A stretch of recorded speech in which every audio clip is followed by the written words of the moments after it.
So I told her the truth. I told her how she was conceived. I told her how I dated a married man and why she does not have, she doesn't go to her father's house. And it's because of, that. Hi everyone, welcome to the Safe Space Chats podcast with Madam Speaker. My name is Perseverance Maremeni, also known as Madam Speaker, also known as the CEO of Self Love.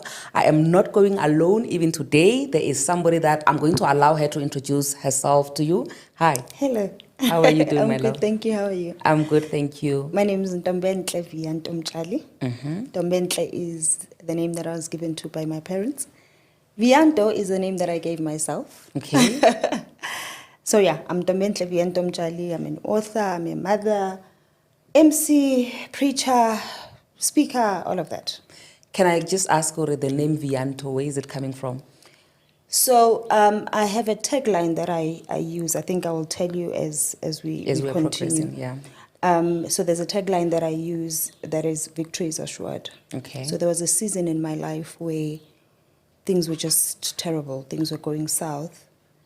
And I declared that victory is assured. Sure. And so I took that acronym VIA and combined it with the first three letters of my name. And I came up with the word Vianto. Yeah. So I gave that name to myself as an affirmation. Sure. It's a daily affirmation for myself that through everything that is happening, victory is assured from Ntombehle. Ooh, that is amazing. Yeah. That is amazing. Okay, so let's take it all the way back to your upbringing, because I really I'm so interested in knowing how did you get to a point where you had to have this affirmation on a daily to say victory is assured. Yeah. So take me through Ntombehle's upbringing. I was raised well, fairly well, I was raised by a single parent, by my mom. I have two siblings, my brothers, young and old, or younger and older. Okay. So I'm a middle child. I'm the one that brings problems. Sure. But I was raised well. My mom was a teacher by profession, so she tried here and there. So my life was all right. I just didn't have a dad. Okay. My parents got divorced when I was they got separated when I was 2. Okay. And got divorced when I was 5. Okay. So I don't know what a father figure really is. Sure. In a life of a girl child, and I think that's where when I started realizing that I was missing something, that's where Ovia started coming about. Okay, that's where the problems now started. Yeah. So as you're growing up without a dad and not realizing that it's not really bothering you much, when do you get to realize, hey, this is a problem? When I got to tertiary. When I got to tertiary, I realized that my life was a lie. So I was 17 when I got to Vetstech.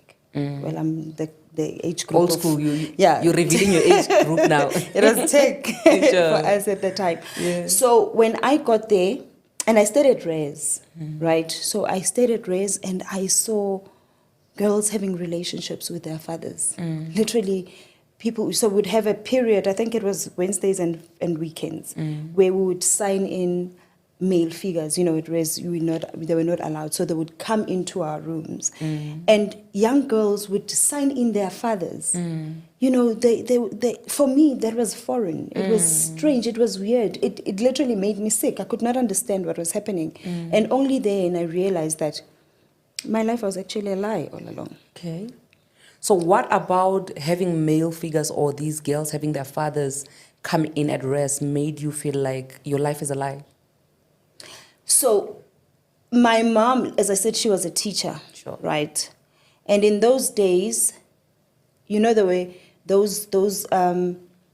would be stories of young girls getting sexually abused by family members and stuff. Sure. So and all of that was hidden. It was a top secret, that type of thing. But because my mom was privy to that information, she became paranoid. She was very afraid for me. And she literally told me that every man is a rapist. You need to be careful of every man that is in your life, including your uncles, And so for me, I grew up thinking that men are not supposed to be loving. Okay. You know what I mean? Sure. Men are dangerous. So I need to be careful. I need to be extra careful around them. And I was like that for the longest time. And so when I saw people having their fathers coming over, going into their rooms, locking them, whatever, closing the doors, for me, literally in my mind, I thought I would actually even feel sorry for the child, thinking their father was actually sexually abusing them. Sure. Until I realized that, no, man, this can't be true. I had two friends who had fathers at that time, and had a great relationships with their dads. And I realized that, no, man, something is not right here. Something is missing. And so that is why I then realized that, no, my life was not really complete, or perhaps true. Yeah.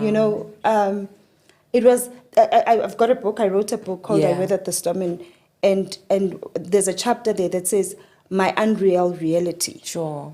So that's when I realized that my reality was really unreal. You were living like a fantasy or in a bubble or something. I was living in my own world. Yeah. Or perhaps in our own world, me and my family. Sure.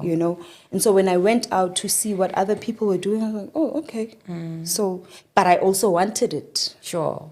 I then wanted it. Okay, yeah, because that's what I wanted to ask, to say, immediately after you found out that, okay, maybe my life was not as perfect as I thought, and men are not what I was taught, or this is what men are, how do you then move forward in your life? So I knew where my dad was. As I said, they were divorced, so I knew where he was. Sure. And I started reaching out to him. Because Nami, I wanted to sign him in. I wanted him to bring me groceries. Yeah. I wanted to have a relationship with my dad. I wanted his hug, And so I started reaching out to him, and he rejected me. Okay. But in a subtle way. His rejection was not obvious. No, I don't want to be with you or whatever. No, he would be, I'm busy, I can't. There would be stupid excuses, if I may. My car is broken. There would be a lot of excuses that did not make sense to me. And I kept on pushing and pushing and pushing and pushing because I wanted what I wanted at that time. I thought, I realized that, like I said, my reality was not real. Sure. Then I thought my identity was not real either. Sure. So you started having identity crisis? Oh, yes. Whew. And then now, how do you move from that? Do you just leave it like that to say, okay, it's fine, my dad rejected me, I don't have a male figure? Or is there something else that you then do because of you realizing that you're facing rejection and there's this void that you have now? So I fell into severe depression when I realized that he was actually rejecting me. Then went back to my mom and said, you got to tell me what's happening here. She did not tell me until my aunts told me that my father was actually denying my paternity. Okay. Right? So there were other issues there. He denied my paternity. I later got to find out that he actually didn't. It was his mother. It was his mother that had actually denied me. But to come back to what you're saying, I then met an older man. Okay. Later on in life, I think I was in my early 20s. Sure. I met an older man who then was very old for me, if you think about it. He was very old because I was in my 20s. But when I look at him now, he's not... Mate. Yeah, he's my age mate. So he was in his 30s, settled, married, very comfortable in his space. But that man loved his daughter. Okay. He loved his daughter so much that I wanted that for myself. Yeah. So when he approached me initially, I declined. I refused. I was like, no, you married? No, I can't. But when I realized how loving of a father he was, I was like, no, this is actually what I want. I then fell in love with him. Shoo. I went into a relationship with him. It was a very long-term relationship. But I think it was about 8 years. I'm not sure. But it was a long relationship. Where was he feeding you what you felt like you were missing out from the relationship that you wish you had with your dad? Oh, absolutely. Sure. I'm going to be controversial, right? Sure. And it's not my intention, but I'm going to say it anyway. Listen, this is the safe space chats. You're loud. I don't think I have ever been loved the way I was loved by that man. Sure. I don't think so. Because his love for me was that of a father. Sure. he really literally played a role of a father. You know, when I bought my first car, he was there. When I went for my first job interview, he took me. I'd already known I knew how to drive at that time.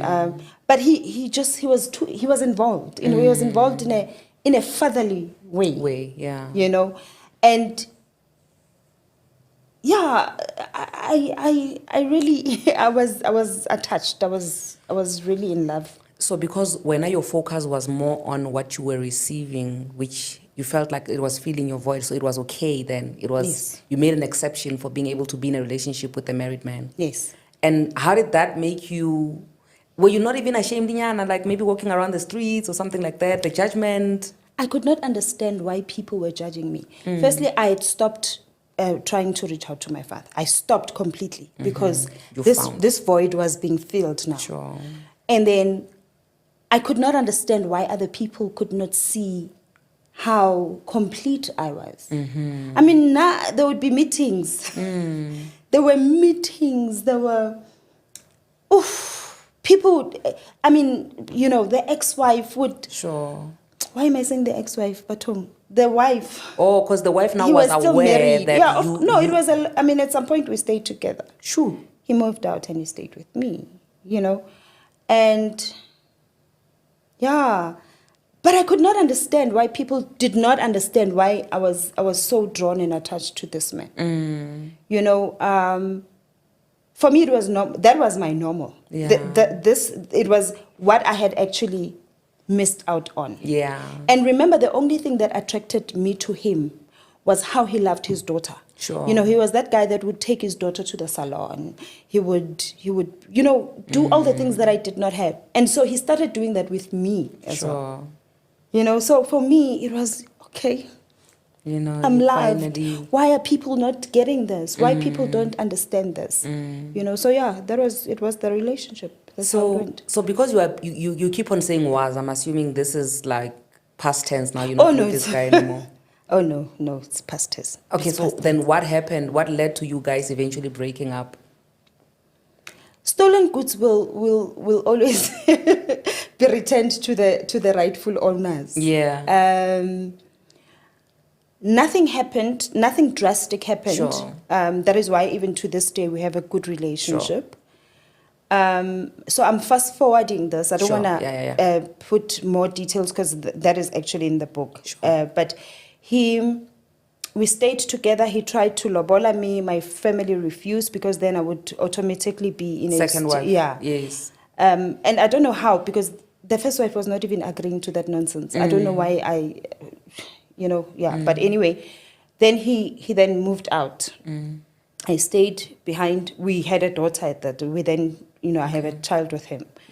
And he moved out, and I think a couple of years or months later, he moved back to his house. Okay. So yeah, there was no really a fight or anything of that sort. I guess it was time for him to go back home. Go back. Okay. Yeah. So that means that for those wives who are still holding on, sometimes it actually works out if you just hold on and wait for your husband to come back from his madness. Because this husband actually went back to the wife, right? He did. Yeah, it's just unfortunate that not everybody is going to be able to wait up for that. But I suppose, yeah. But I want to find out, who immediately after this person now goes back, then what do you use, or what then happens to the void of not having a father? Because that's exhibit A. Yeah. Yeah. So I grew up in church, right? I think this is the part that we missed. I grew up in church. I was Sister Ntombehle. Sure. Yabona, that sister that will, at 14, organize huge conferences, preach. I don't even know what I was preaching, because I read the Bible a lot now and I discover new things, and I'm thinking, at 14, what was I saying? You know? But I grew up, I was a staunch Christian. And when I was with this man, I literally broke up with God. I said, dude, you and I are. Because I can't live this life comfortably knowing what I know, right? And so I broke up with God. And I think it was 5 years later, where I had not even stepped in a church. He left. I got a job at the airport. I started working at the airport. And I went back to to church, right? Slowly. Okay, it's a long story, but I eventually went back to church. And when I did that, I then started feeling guilty about what had happened. I think reality started, the reality that now was real started exposing itself to me. That you actually had a relationship with a married man. You had a child with a married man. You delelad that woman, and her family, and so I went into severe depression. Sure, again. And I was hospitalized now and again, but there was this particular time where my psychologist suggested that I must write a letter to myself.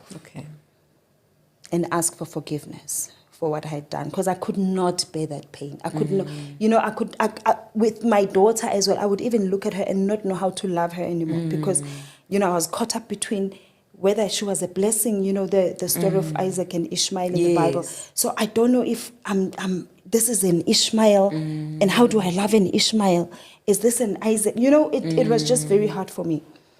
So my psychologist then said I must write myself a letter to release myself of, that guilt and pain, because it was very painful. At some point, I got very suicidal because of the reputation and all. So I actually wrote the letter to the wife. I wrote the letter to the wife and I apologized to her. And I took responsibility for my actions. And that is why even to this day I talk about this. Because it was, nobody put a gun on my head to date this man. If my own father was not willing to play part in my life, why did I expect another woman's husband to be playing that part? He was not my father. So I had to get rid of all those excuses for myself and take full responsibility for my actions and say, I was wrong, I messed up, and let's move forward. And I did. I did. Then I went, I was in church, I was, life was lifing. Oh, man. Okay. But then with you having gone back to the church, does it mean that you've now closed that chapter of the void of not having a father? You have made peace with that, you've accepted that, or is it still a thing which at the back of your mind is still bothering you? It bothered me. It still bothers me. To this day, it still bothers me. But it bothered me at that time still. I did try. I went back. So I need to go back because the void is still there, But I then had a conversation. I think I was 30 that time. I had a conversation with my father. I finally was able to have a sit down with him. And I think that's what released me from all of that. My dad said to me, I never denied you. I'm the only girl that he had. I was his last born. And he said to me, it was my mother that denied you because of your complexion and my hair texture. My real hair texture is really? Now life had to be ruined. I did exactly that because my father was a professional as well. He was a teacher. So I mean, why would you say my sons are dark and you are light? And my mother said you are not my child. But the reality is that, or the truth is that, my mother and my grandmother did not get along. So my grandmother wanted me to be aborted when my mom was pregnant with me because my older brother was still very young. So my mother refused.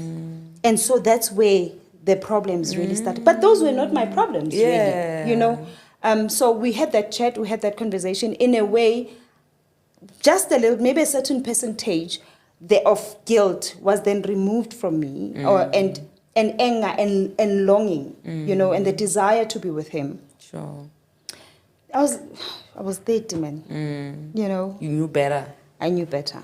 So fast forward to then you are back at the church now. Yes, Sister Ntombehle. How was that like? That was awesome. That was beautiful. I was in the church choir, beaming for the Lord. I was beaming for the Lord. Beaming for the Lord. I was learning now, preaching again. I was that child of God, but I was not married. And Hey. And then you want to do and the I said, hallelujah. but you Yeah. see, do you see what I just did? I was in the Lord, and but Meaning that there's no contentment. there's no contentment. Sure. There's still that void that I think someone else has Must to come and feel. Sure. So then how do you go about that void now? Then I met a certain Zalwani. Sure. Who then we dated for less than a year, Okay. and we got married. Okay. And I thought that would actually fill the void. Sure. It would change my reputation. Remember, Pella, I don't want to be known as that woman that The home wrecked wrecker. somebody. Yeah. Yes. Yeah. So I don't want to be known as a home wrecker. So I need to fix myself, fix my life, so that I am that suguma mgami backbone. Yes. And nami I suguma, and they see me, So yeah, that's what happened. I ended up getting married to a born again. And how was that relationship like? Because in as much as you had that void to fill, it had to be beautiful when it started. I mean, there's a beautiful story that definitely came out of that. So how was that like? In the beginning, it was beautiful. Okay. In the beginning, it was beautiful. I mean, this man is tall, dark, handsome, number one. And that's what we are looking for most, tall, dark, and handsome. Yes. And he's a minister. He's that Suguma Mgami type of guy. So he's that person that is actually going to help me in fixing this. He's my type of a guy that would be able to fix. Remember, from the township that I grew up in, right? The first guy that I was with was a well-known person there, right? And so it really, really bothered me that everywhere I went, and now I'm a preacher, it really bothered me that now you come and you preach to us, Marwena, we know. We know your things. When we know, know. So when he came along, for me, it was really a corrections season, It's time for you to redeem yourself now. And how did the redeeming yourself go, babe?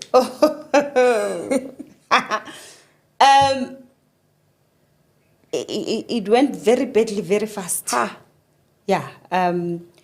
So I always say to my friends, I think I was at the point where I would have married anything that had a pulse. If we could feel that as long as it's breathing, it's alive, I would have married that person. I look back now and I realize that I also was desperate. Sure.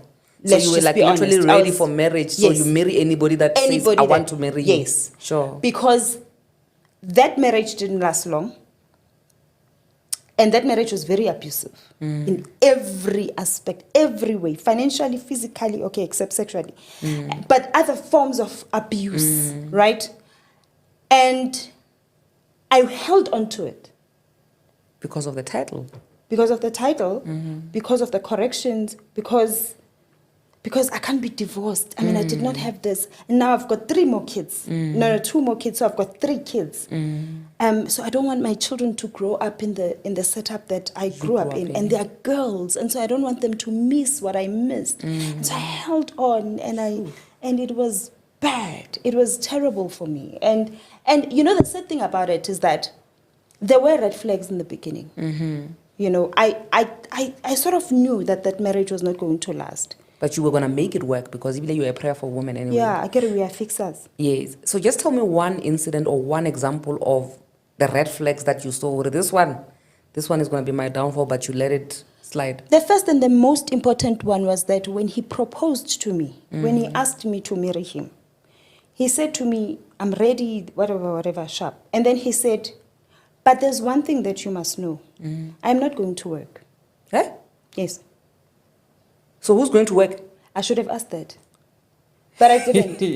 And that was, I saw someone saying, this is not a red flag. It's an entire billboard. There was an entire billboard. I'm not going to work. But he wants to marry you. Yes, let's get married. He said this in January. Let's get married. I'm ready. But know this, I am not going to work. Because now I'm called. Yeah? Yeah, I'm called. I'm called by God to minister to his people. Also, but I'm not going to... No, he's not a pastor. I think you want to ask... Yeah, no. I wanted to ask, is he a pastor? Because... He's not a pastor. He's a gospel artist. So in other words, he's indirectly telling you, I'm going to marry you, you're going to work for me because I'm not doing the work. Yes, but... You didn't hear him. That's what I'm saying.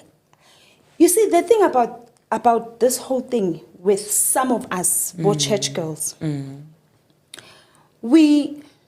I call myself a volunteer in that marriage. I was a volunteer. And why do I say that? When God addresses the issue of marriage with Adam, he says, it is not good for a man to be alone. Sure. Right? Sure. And then he says, I will make him a suitable helpmate. Right? Sure. But you know what I did, and most of church girls do? Yeah.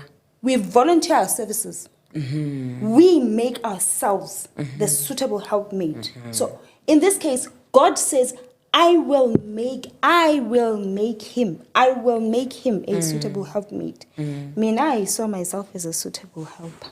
And I went in there. And you helped. And I helped. That's why I call myself a volunteer. God did not ask me to make myself a suitable helper for him. Helping what? What was I helping? So from the first red flag, Gesana, that I'm not going to work, how do you see that now unfolding in the marriage because you're now already married to this person?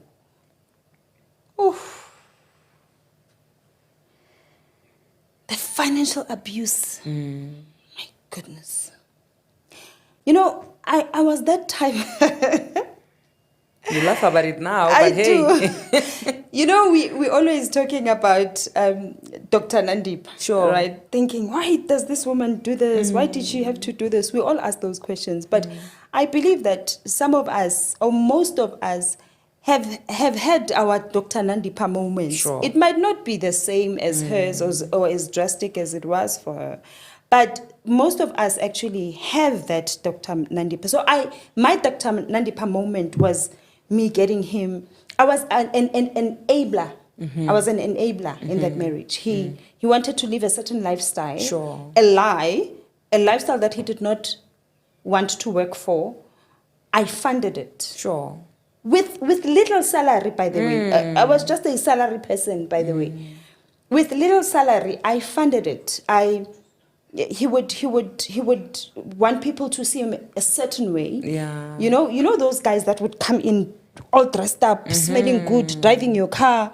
You know, he's dressed. You went to Europa Art and bought him a pair of shoes. You bought him this and this. You decorated him. Yeah, you decorate him, and you want him to look the part that he wants people to perceive him as. Sure. And you play along, but you are actually struggling. Sure. You are suffering, and as soon as the source is dried up, which is your salary, it can't take care of everything in here. Then he disposes of you, moves on to the next person that is able to take care of him. So you mean to tell me that it got to a point where you were so dry that you had nothing left to give because you had already given so much that you were now rendered useless? Sure. Financially, I'm still recovering. You know, it's been, I don't know how long I've been divorced. I think 5 years. I'm still recovering from that.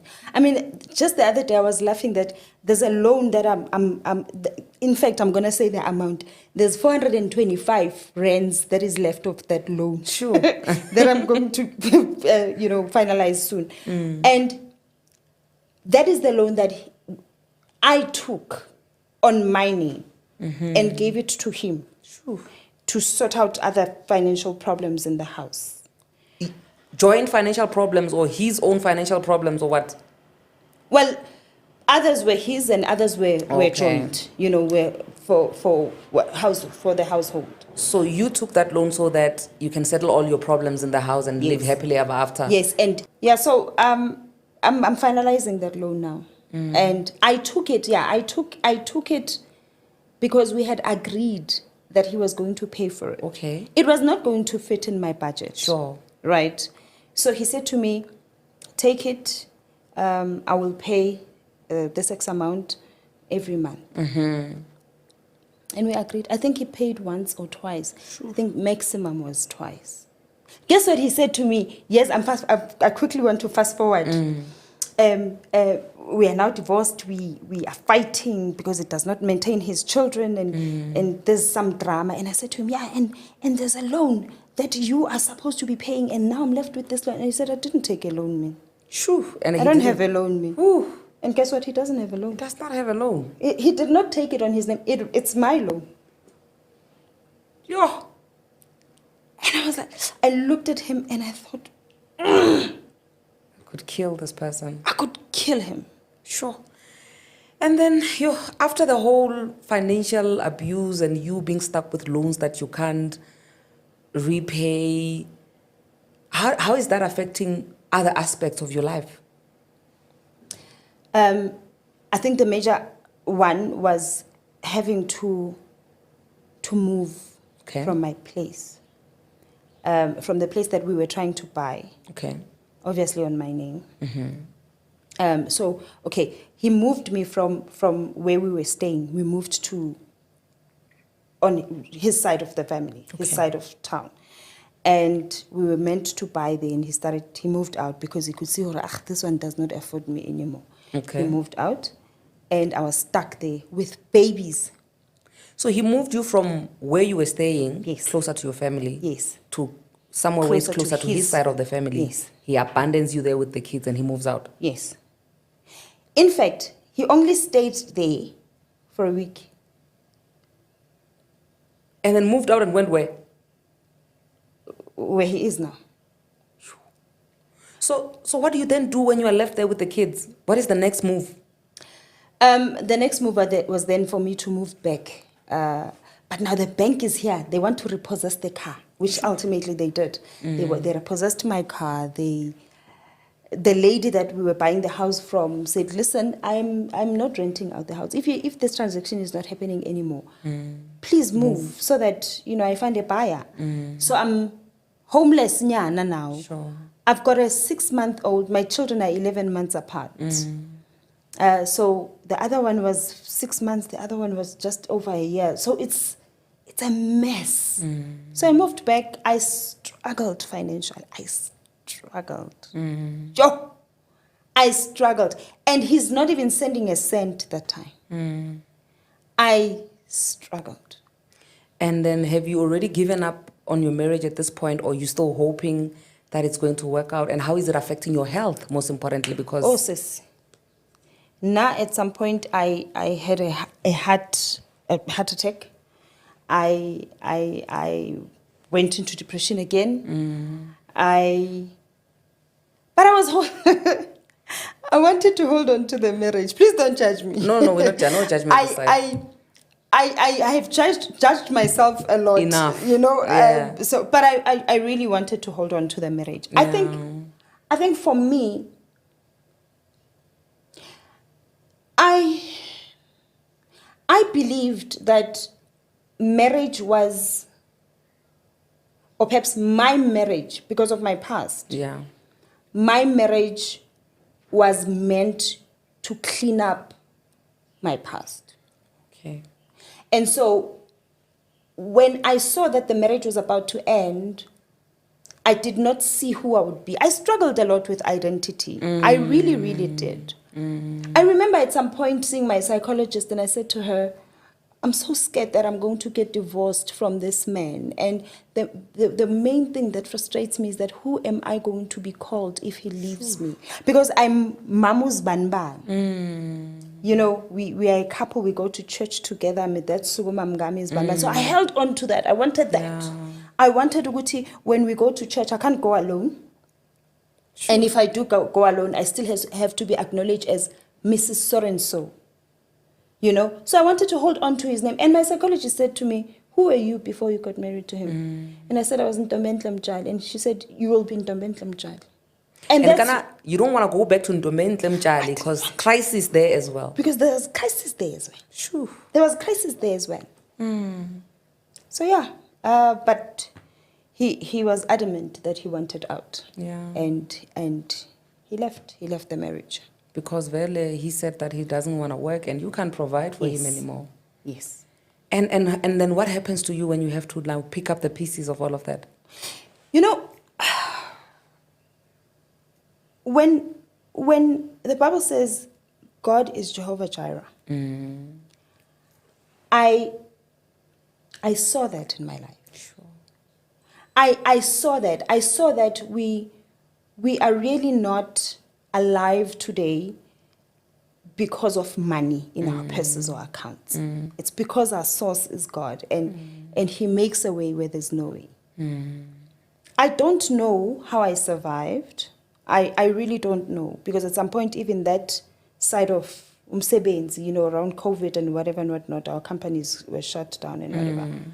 But God remained God. I just see Him. Look, I mean, I try doing whatever I'm doing, writing books, speaking, and whatever and whatnot. But I don't believe that my recovery is based on income. My recovery was based on, firstly, me healing the inner child, and healing and filling the void that I thought everyone else was supposed to.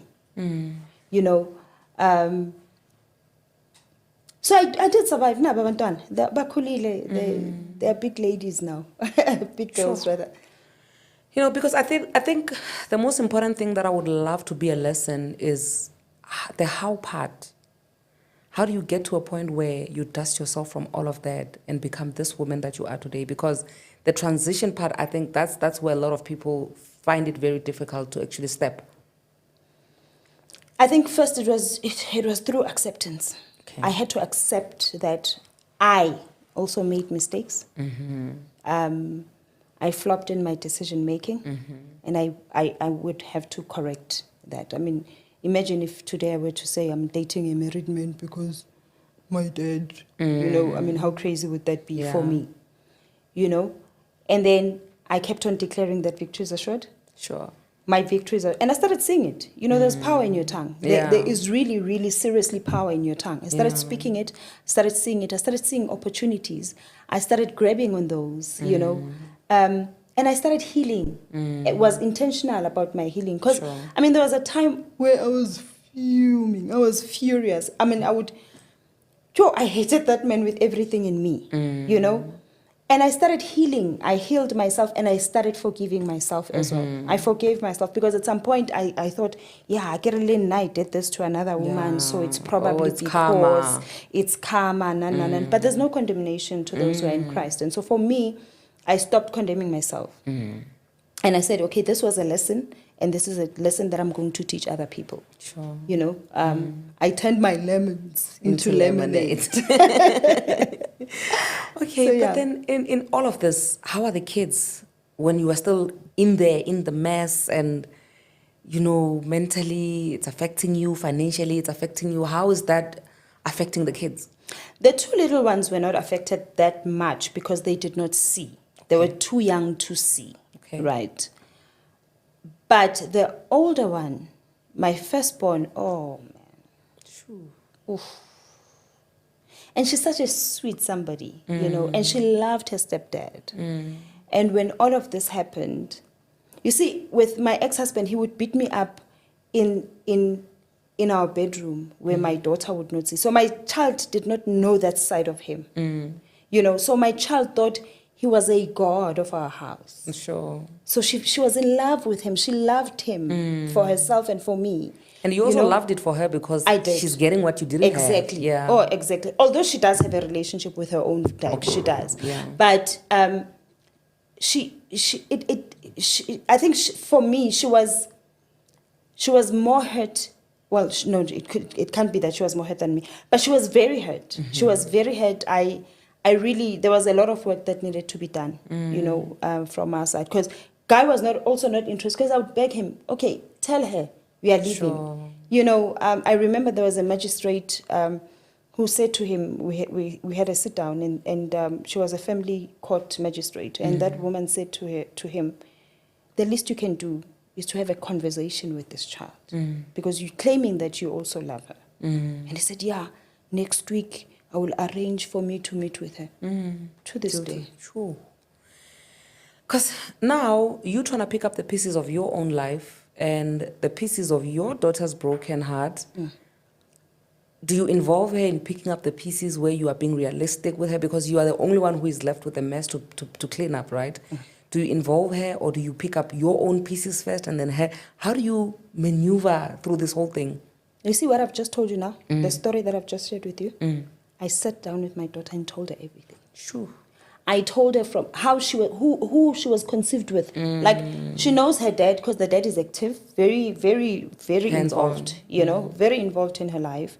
But she didn't obviously know what had happened. So I sat her down and I told her, this is what happened, you know, and this is where I am. So she knows, you know, she knows. I don't feel like, I didn't want to protect myself from her, in a sense that, by protection, I mean to hide who I used to be from her, right? Because I don't want her to carry any guilt that, like I did. You know, Mina, my dad does not do this. And then I associated myself with his own mistakes, you know, with his mistakes and all. So I told her the truth. I told her how she was conceived. I told her how I dated a married man and why she does not have, you know, she doesn't go to her father's house. And it's because of, you know, that. And about the marriage, I also told her. So even I've got a 6 and a 7-year-old. You know, for the longest time, I used to protect their dad and say to them, daddy will buy you this or whatever. Now I tell them, they know, your daddy does not buy things for you. I don't protect any, they must know, your daddy does not financially support you. You see, it's mommy that is only. And it's not, you know, people always say, we must not... use kids as weapons. Use kids, poison. Yeah, they use the word poison the kids against their fathers. I'm not poisoning him.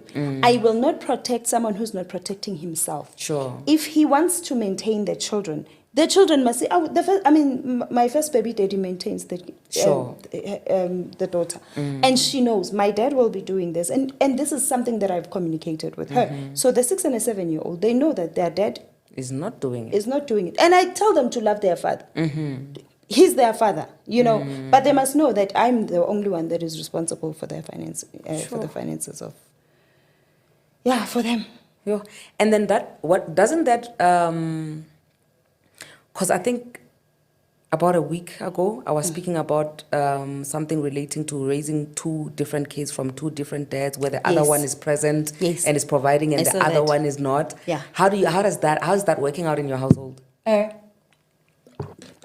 I think I'm one of the people that don't agree with you on that one. Sure. And I'll tell you why. These are my children. Yes, they've got different fathers, but they are my children. And so if I'm going to display or show them that I love them, it has to be equal. Sure, true.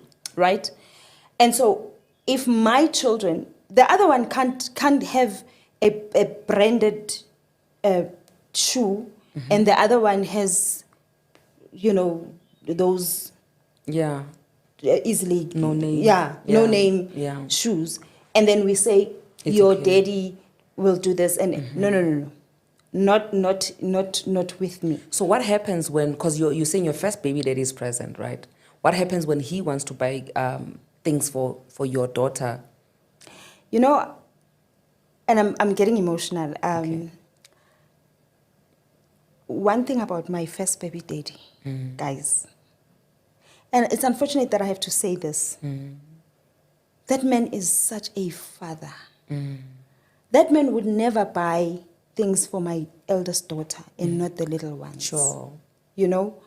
And I think I'm fortunate in that way. Yes. You know? Sometimes he would buy for the eldest one and then give me money for the little ones. Sure. You know, he will buy her shoes because he's the sneaker person. So, and my daughter loves sneakers. So they would agree on whatever they do. Then later on, or even on the same day, he will bring me whatever and he says, Tata, bona kutwenzani for the little ones. He's such a father. So I'm blessed in that way. Yes, I wanted to get to that. Yeah, I'm blessed in that way.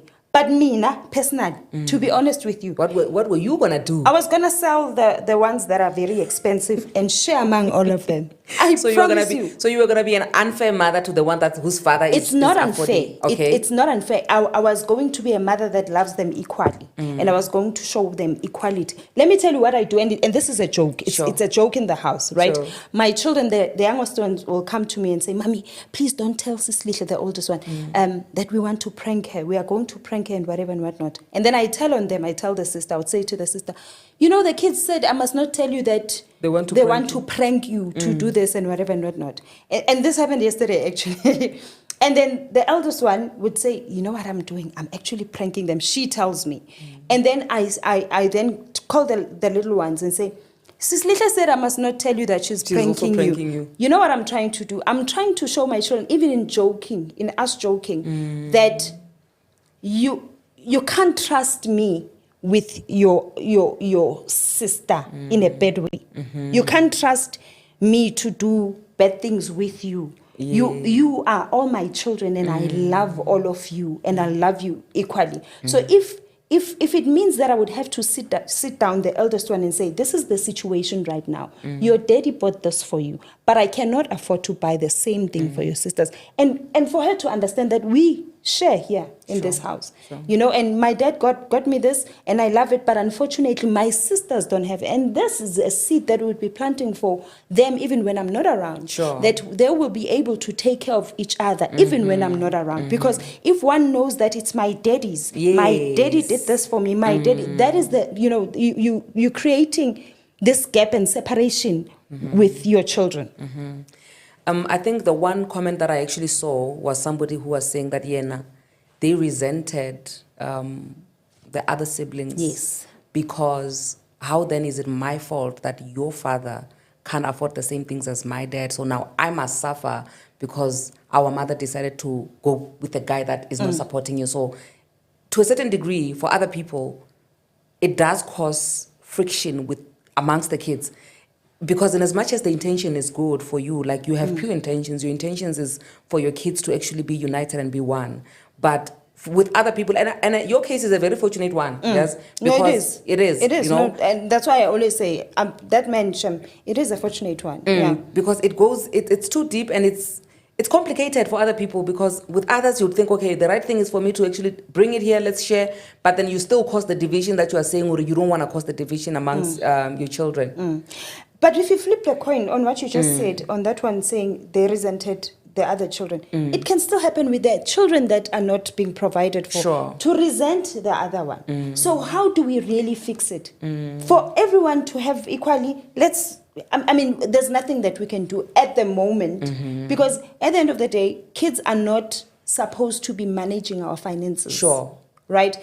And that means even the conversations that we have with them should not be around, you will be fixing this problem. It's the problem that we have at the moment, but mommy cannot do this. And for everyone to be happy, we are going to do it this way. Sure. It's not a matter of, no, you can't have it because they can't have it. You know, so the how also matters. Yeah. Make it work. Let's all make it work. So sometimes, okay, maybe this one, sometimes you leave it. You will buy them, like I've got four actually. I've just recently adopted another girl. Okay. So I've got three of my own and four that I adopted. So how would we make it work? Okay, maybe we'll keep this one and then buy one for that one, and after some time buy another one. Other. But the point is that nobody should suffer here, including the ones that are not being supported, because it's not their choice either. Sure. You know, it's not their fault. It's not their fault.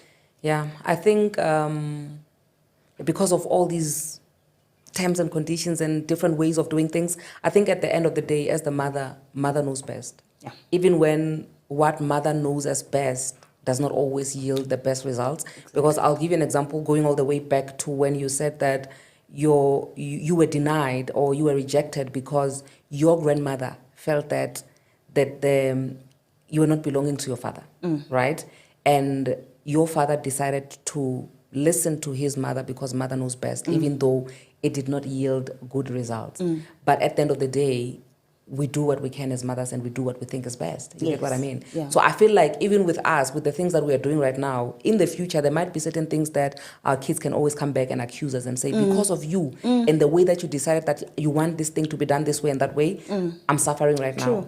But I believe that if we pour our hearts in what we're doing, in raising our kids the best way that we know how, even if we're giving them garbage, it's the best garbage that we can find. You get what I mean? Yeah, we are almost at the end of our session. So I just want you to take me through now. Vianto now. Oh my God. The fearless, the undefeated, the can't tolakala, they can't touch Vianto now. Tell me about her and where she's at. This Vianto now. Vianto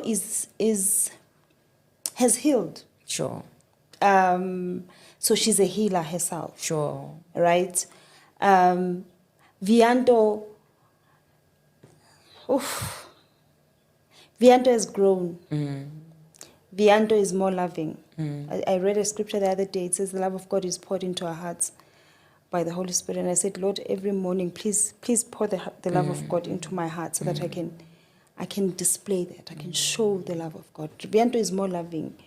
Vianto believed in indoda.